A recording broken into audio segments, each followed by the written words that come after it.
বন্ধুরা welcome to my channel tech online. বন্ধুরা আজকে আমরা জানবো আপনি একটা ব্লগের অ্যাড্রেস কিভাবে পরিবর্তন করবেন। যেমন আপনারা দেখতে পাচ্ছেন আমার এই ব্লগটা হলো techbd2.blogspot.com। সেই techbd2 কে আমি পরিবর্তন করব, সেটা হলো আমার ব্লগের একটা ইউআরএল এবং ব্লগের অ্যাড্রেস। সেই অ্যাড্রেসটা আজকে আমি কি পরিবর্তন করব।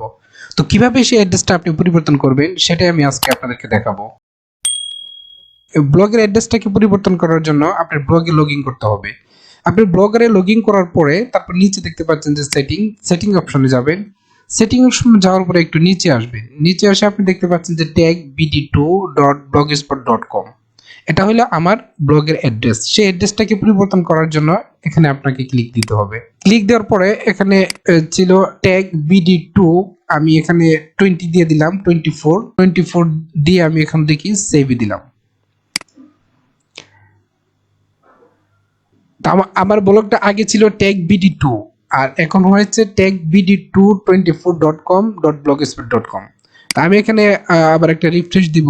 রিফ্রেশ দিলে আসবে না, আপনি এখান থেকে আবার ভিউ ব্লগে যেতে হবে। ভিউ ব্লগে গিয়ে ক্লিক দিবেন। ক্লিক দেওয়ার পরে আপনি দেখতে পারবেন যে আমার আগে ছিল techbd2, এখন হয়ে গেছে techbd224.blogspot.com। আশা করি আপনি বুঝতে পারছেন কিভাবে একটা ব্লগের অ্যাড্রেস পরিবর্তন করতে পারবেন। Thanks for watching. If you think my video is helpful for you, please like my video and subscribe my channel.